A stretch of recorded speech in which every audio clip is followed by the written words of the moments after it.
Hey there everyone, Luke here. So now that we've got the Dr. Stone chapter out of the way, which we did yesterday, now doing the Mission Yozakura family chapters today. Now, just to elaborate on it in case people didn't know or didn't watch my Dr. Stone review, yes, we all know that Mission Yozakura is entering its final stages. Now, when they say final stages, that could mean a year, maybe a year and a half from now. And based on this chapter, it does seem like it's gonna.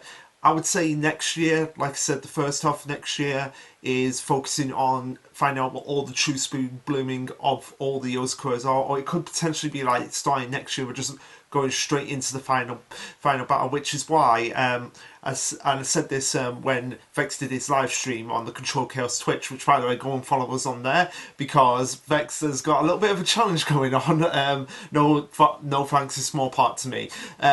But anyway, so it might be so yeah, we were discussing about doing a time skip podcast, because of the fact that so many series nowadays are like, right, we've done the time skip, now we can just jump straight into the final arc. There are exceptions, but for the most part these days I feel like that's been the case, which I feel like has been a bit of disappointment, because like with Dr. Stone, Mission Yozakura hasn't really had a chance to settle into things after its time skip, like just us having time to just be like, okay, we're in a new era of the series. Like, no, we'll just jump straight into the final arc. But anyway, like I said, the next series after this will be Witch Watch, because I feel like I said this at the beginning of my Dr. Stone video, that Witch Watch, well, having the same kind of structure as 100 Girlfriends, in the sense that you don't know what you're going to get from week to week, I feel like it has a little bit more consistency in its storytelling than 100 Girlfriends. So that's why I feel like there'll be more to talk about there.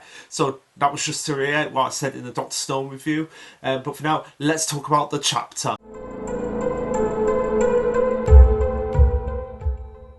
Alright, so this will be chapter 201, titled Party's Over.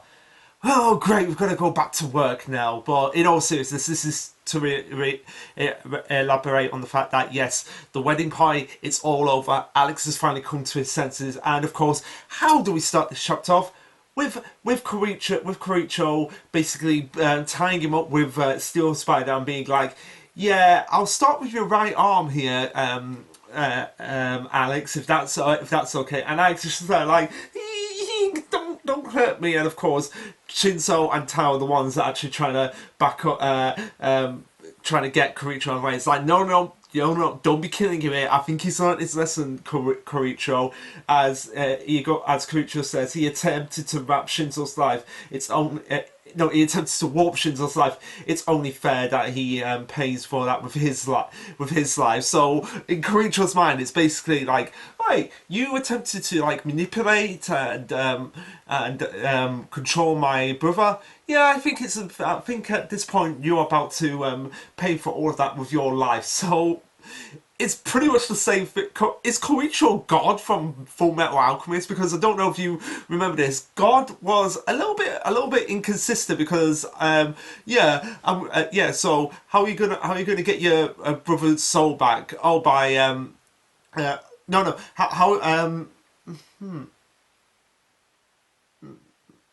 Yeah. Cause okay, yeah.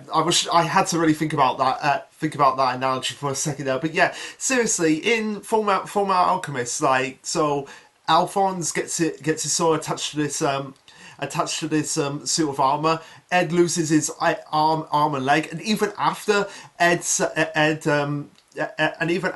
gets his arm back, he still hasn't got his leg back at the end of the series. So I guess. I don't know where I was going for with that metaphor there, but Kyorchio is not being very reasonable here. But it's Kyorchio. What do you expect? And Taiyo and Shinso are just like, no, don't. He didn't succeed at all of this, Kyorchio, and besides, I'm fine at this point. So let's go for everyone's sake. And you see in the background here, you see the twins, Mutsumi and Nano, just being like, okay, everyone, party's over. You can go now. We're going to deal with family stuff right now. But yeah, I love this from Katana, because she's like, yeah, even though Papa Rio has come to his senses and is not trying to get me and Shinzo married anymore, you can still punish him. Like, go ahead, Kyorchio. So you might as well start by shaving his mustache. It's one of his favourites. Oh my god. Yeah, I've got to admit that mustache on Ryu is a little bit creepy, but I digress. Creature's just like, oh, emotional damage, eh? Yeah, that's my bread and butter. So I approve of this. As we have Shinzo going, yeah, Katana. You taking Kyorchio's side, yeah, it isn't going to help anything. And then we have Katana just being like with Ryu's mustache, just being like, obviously trying to yank it out of his face, but she's doing it like. And she says, "This was all Papa Rio's fault. He needs to be taught a lesson. You're stretching it." And Rio's just like, "You're stretching it. Okay, uncle." As Ryu continues on and says, "I thought it would be the best for you to, because of the fact that Shinzo's your childhood friend, and you would make a great couple and all of that jazz." And yeah, this is where Shinzo and Katana are both like, Ryu, how long have you known us? We've known each other since we were kids, so we would know better than anyone that it would not work out. But not for the reasons that that people would expect, because it does seem like it doesn't seem like it really. It's very much established that they do respect each other, Katana and Shinzo, to the point that yeah, they were willing to go through with this, even though the two of them didn't want it, but they were willing to stand by each other. So kind of like what Mutsumi and Tao would do. Although with this one, it's not a case of the fact that, I mean, they do love each other, but not in like the Tao and Mutsumi way, because as it turns out, when it comes to men, Katana, she hates the macho type, and Shinzo is basically like the definition of a macho type. And then this where everyone's just like, oh, really? That's the reason. And to add to it as well, she goes on and says, this is to add insult to injury to Ryu, of just being like, yeah, I guess it's not quite right. So how do I explain what I'm going to explain here? I know. I can't help but instantly think of you, Papa Rio, when I think of macho, which, yeah, that's pretty fair. And she says, and that's kind of impossible for me to see them in any kind of romantic way. So it's kind of like, yeah, because they are basically, yeah, because macho men remind me of Papa Rio. Yeah, I can't be like that, because it would basically be like marrying my father or my adoptive father, which is something that kind of does the flip on the head, because normally you would have like a lot of anime characters being like, oh, Papa's the best, I want to marry Papa in the future. But now it's just being like, no, that's disgusting. Like, why would I want to marry someone that acted like my papa? It'd be like marrying my papa. No, why would I be doing that? So glad that there's one character at least sees like, yeah, that is pretty creepy when you really think about it. And of course, because Katana actually does say this, Ryu's just like, what? You cannot be serious. Like, I'm the best, I'm the beautiful in the world, and you wouldn't want to marry someone like me? It's like, Ryu, get off your high horse. You, like I said, you have an ego like that rivals Kyorchio at times. But we have the others around them going like, yeah, actually, I can see where she's coming from here, and this just adds insult to injury more with Ryu, because she's like, it's like everyone is just pushing daggers at him when he goes, when he as he says, yeah, because I imagine he's saying like, oh, come on, everyone, how can everyone understand it? It makes no sense. Are you saying my stellar example of a physical perfection is too sinful? It's too sinful. Yeah, with the way you act around people, Ryu, I think it's fair to say like, yeah, people, even though you are just expressing yourself and just being yourself, you might want to tone it down a bit at times. But but Katana goes on and says, also Papa Takumu went on and on about weapons so much that I'm sick of it. So I love the fact that both her fathers are just like, yeah, we're so full of ourselves, we're so beautiful, look at us, and oh, look at these weapons, Katana, just how fascinating they are about it. She was like, okay, yeah, if I'm going to marry someone, it can't be like these two. oh hey Shinzo, do you want to marry each other? No, you're exactly like my father's, the weapon side and the macho side. And Shinzo even agrees to this, like, yeah, when it comes to hobbies, we really don't have anything in common, so it would never have worked out between us. Much as it would have been interesting to see how this relationship would have played out if they actually did get married. But I digress. Ryu goes on and says, "Oh, you're kidding me, like my plan all ruined." And this is where Kyorchio comes in and just like sticks the knife more in for him, as he says, "That means your terrible plan was doomed to start from the failure." I'd say that's basically retro karma there, Ryu. Your attempt to wrap my brother's future is a grave crime. Normally the unacceptable punishment will be forfeiting your life, but I suppose that Shinzo chooses not to refute your attempt, so out of consideration for you, so I guess out of respect for his feelings, I'll declare this even. So thankfully, Kyorchio is not going to be like going to prison anytime soon. Wait a minute, it's Kyorchio. I think he should be long in prison long ago. But anyway, they go on. Ryu goes there and says, "Oh, thank you. No, it's a pity. I won't get to spar with you, Kyorchio." Which, that begs the question, Kyorchio versus Ryu match, although that might actually come up based on what happens at the end of this chapter.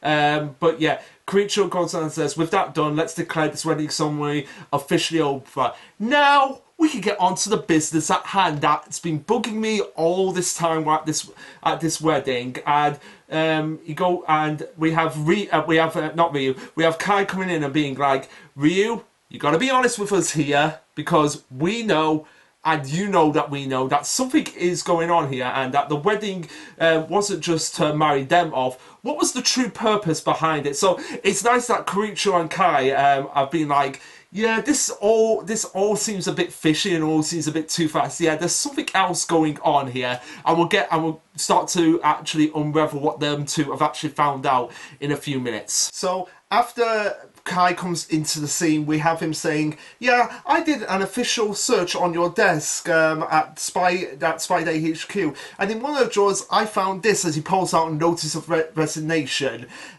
So he goes on and continues to say, "I apologise for taking it without permission, but as it's addressed to me, I deem it appropriate." So yeah, Kai finding this and to yeah.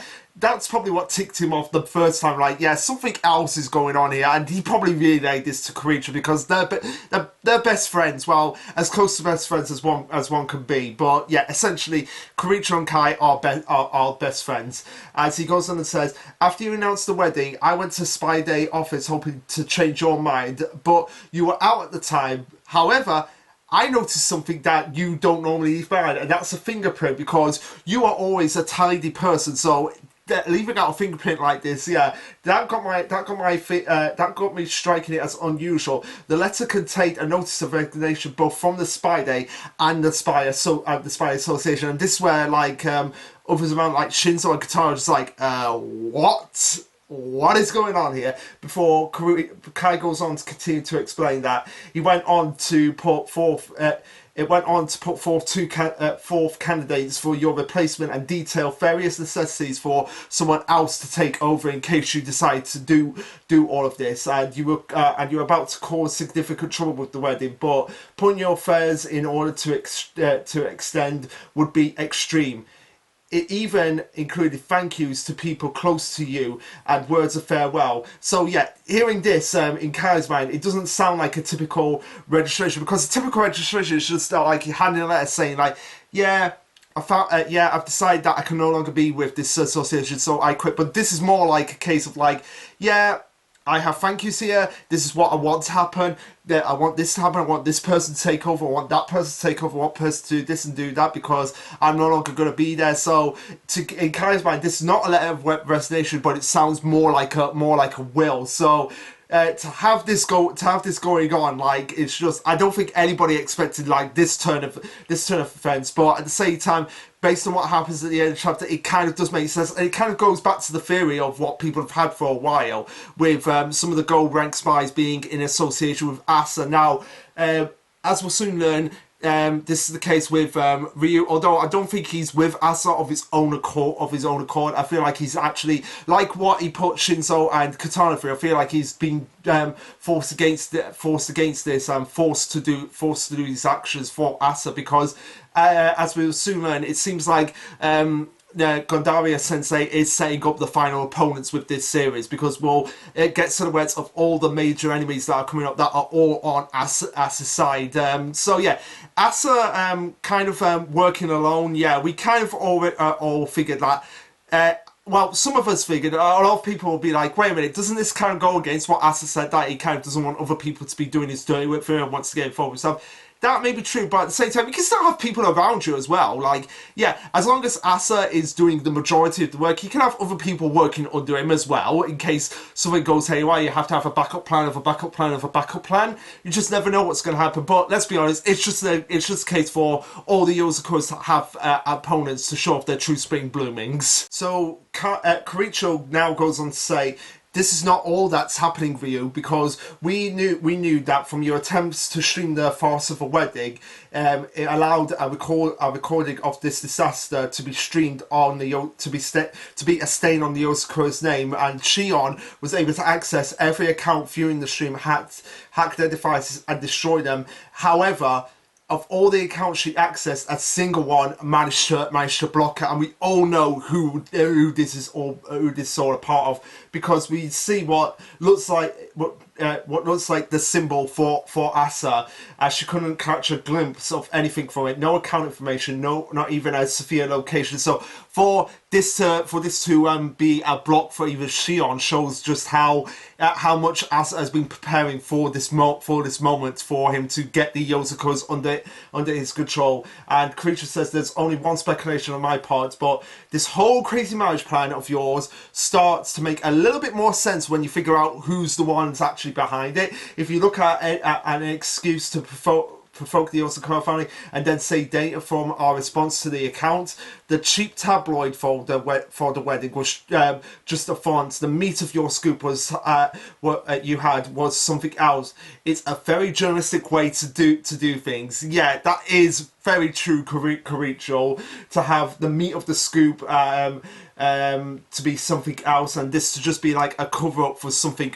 truly of a major. Yeah, that's something a journalist would probably do. As they go on and say, yeah, we've known each other for a very long time, so we know you, Ryu, and if you want to explain yourself, now we'll listen for a moment at least, Alexander and Ryu, as we have Kyorchio and Kai both pulling out. I don't know what Kai's weapon is here. It looks like a box cut.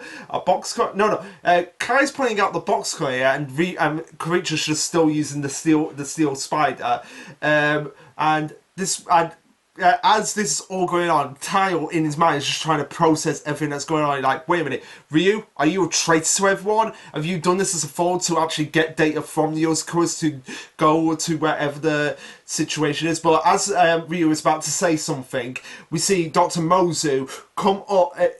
It looks like they come up from so you have Ryu kneeling on the ground. You have like cracks starting to form, or just bubbles starting to be like, so it's like a bloop, bloop, bloop, before we see him being encased in the shroud by Dr. Mozu, as he says, I love you all, and this is farewell, as we see Mozu just basically bloop, teleporting Ryu away, and we all know that Mozu is in allegiance with Asa. So yeah, Mozu and Ryu being like the Gorex fighters who are going to go up against the Yozakuras, that makes sense. And I've liked that we got this arc to give a taste of just how strong the opponents that they're going to actually have to face are going to be, the ones that are going to be under Asa's employment. Now, battle setup chances. Obviously, I want Shinzo to fight Ryu because they're the big macho guys. Like, obviously, if it's going to come down to Asa versus Taio, Kyorchio has to be involved, because Kyorchio's always been involved in like the big major fights.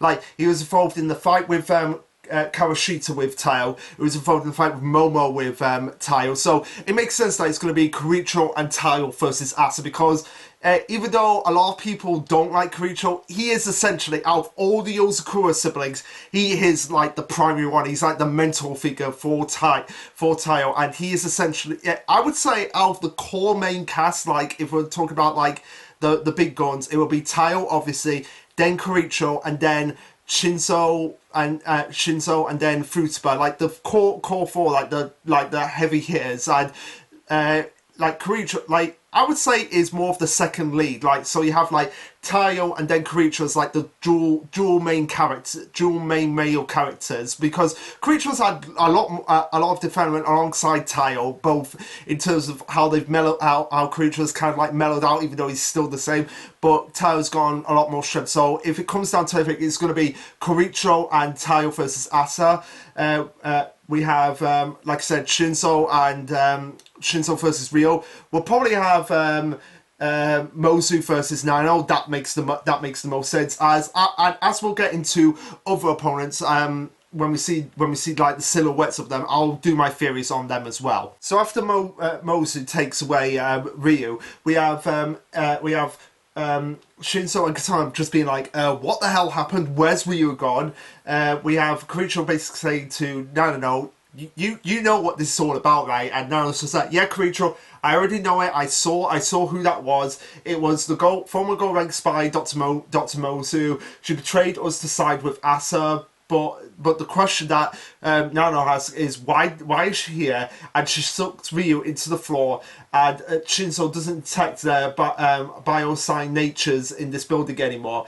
As Kyorchio goes on and says, yeah, her actions and motives may be a mystery, but if we can say one thing's for certain, it's where she is going. So she's obviously taking Ryu to Asa, as we have Mozu connecting with Asa and saying that I've linked up with Ryu, currently en route underground. Exact approximation is 1 hour, and we see Asa in vaguely silhouette, going, yeah, understood. And we see 4 subordinates around it. So we've got like 4 there with Asa. Then we've got Mozu and Ryu, so that's 6, and then we have. And then we have Asa himself, so 7. So 7 subordinates. Oh my god, another group of 7. Like, what is it with anime and the addiction to number 7? Like, we have the 7 like final villains here. We have the 7 homunculus, the 7 Dragon Balls, the 7 Warlords of the Sea with One Piece. God, there's gotta be more. There's gotta be more out there.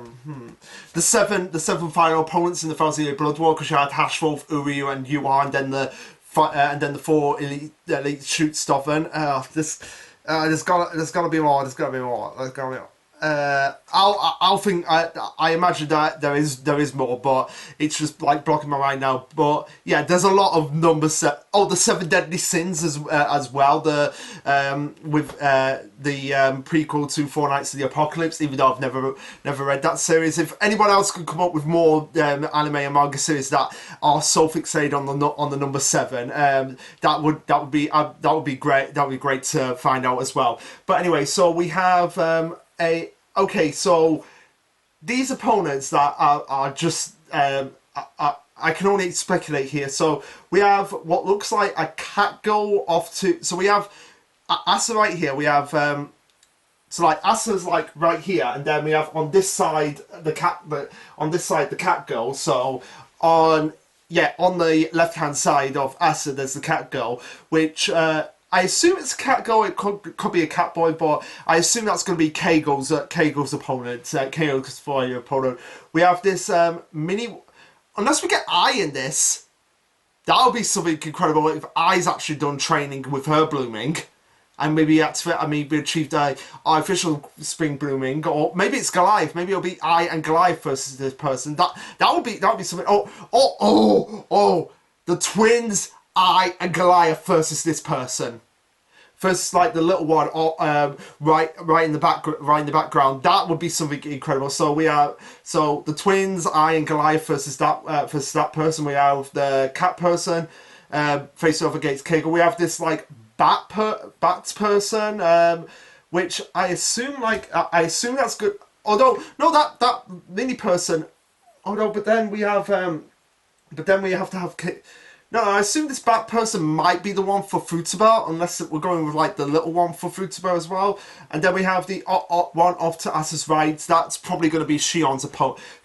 And then we obviously have Mosu and Ryu, which I've already said will probably be Nanano and Shinso's opponent. And like I said, Asa's obviously going to be Kyorchio and Taiyo, because that's just been, like I said, it's been the way it's gone throughout the series. So we are coming back to the others. We have everyone just being like getting ready to be like, okay, we've got to climb into action. Shinso's just like, I'm going to take off my suit right now. I've got to go and get him. Don't worry, Katana, I've got this. But then we have now basically rocking her, just like, Shinso, wait.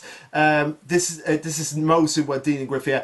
I'm a better fit for going off here, because I'm basically the mad scientist, so I know exactly how Mosu works. As we have Ryu saying like, what is this? I turned as we have Mosu saying, yeah, don't worry, I turned us both into slime. We're underground. If we don't move quickly, he'll catch up to us. As we have Nano going into his smaller form and charging up the goopy slime that he has, and being like, I don't know what's going on here. We'll just have to ask him directly, and that's where the chapter ends. So I reckon that Nano's going to use this goop to swing, grab Ryu and Mosu, and then just drag them back. But I assume Mosu and Ryu are actually going to escape again and get back to Asa. So yeah, end of the chapter. So not really much to say about the chapter. Just the sense of like Kyorchio and Kai finding out what's been going on, and then Mosu coming in and grabbing Ryu and trying to escape, and then Nano charging up an attack to obviously try and get them back. Now, like I said, the series is coming to an end, so I feel like what we're going to get for the rest of the series for the rest of the year. So like the last like 6 or so chapters that will cap off the year. We're going to get the final test with Futaba. We're going to get the stamps from the twins there, and then next year we might start off with some slice of life chapters, because that's how the series actually always starts off. It starts off the year with slice of life chapters. But then after that, we'll probably start getting into finding out what all the true spring bloomings are, and then getting into the final battles with Asa's group, because I feel like we need some chapters to kind of build up these guys before we actually fight them. I feel like that's the way I would personally do this for the end of the series. Have some chapters, build up the guys, build up the tension and the threat that they possess, and then we start jumping into the final battles with them, and then the final overall battle with Asa, because it has been confirmed that Asa is going to be the final opponent, which, much as I'd like to have a fourth opponent, I guess it kind of makes sense, because then we've got 3 opponents, and the first one wasn't really all that interesting, like Fake said, kind of mustachioed twirly villain with Kawashita. But then we get into Momo, who's, okay, yeah, he's a lot better, he's a lot tougher. But then we get to Asa, and I feel like Asa is the peak villain of this series. So I feel like obviously, okay, there's no way I could top Asa in terms of a villain. He's like basically the creator of the Yozakura family, the father of Tsubasa. And yeah, the father of everyone, and where they actually came from and how they came into existence. But I feel like Tsubumi, I don't know why I said Tsubasa, but Tsubumi, sorry about that. So yeah, the father of Tsubumi, and I feel like once Asa dies, Tsubumi will probably be able to finally die herself, and I feel like that will be the end of the blooming and the Yozakura's powers. I feel like when Tsubumi dies, the Yozakura family powers die with her, because Tsubumi, like the whole theme of this is like a family tree, like a sprawling family tree, like of this series. And once the tree dies, can no longer bear the fruit. Kind of like a metaphor, like once Tsubumi dies, can no longer bear the blooming fruit. So, like I said, I feel like maybe Alpha and Hifumi might be the last of the Yozakura members to get bloomings before the Yozakuras become just like a regular family. A still very strong family, don't get me wrong, but still a regular family either way. Like, I feel like Kyorchio can fight even without his blooming. That has been established. Same thing with Shinso and Futaba. So even though they won't have the bloomings, they'll still be really strong and still be a viable family in the spy world. But we'll just have to wait and see how this all pans out. But anyway, guys, what did you think of this chapter? Let me know. Like, subscribe, comment all that jazz. And this will be Lasherluke signing off. Later, guys.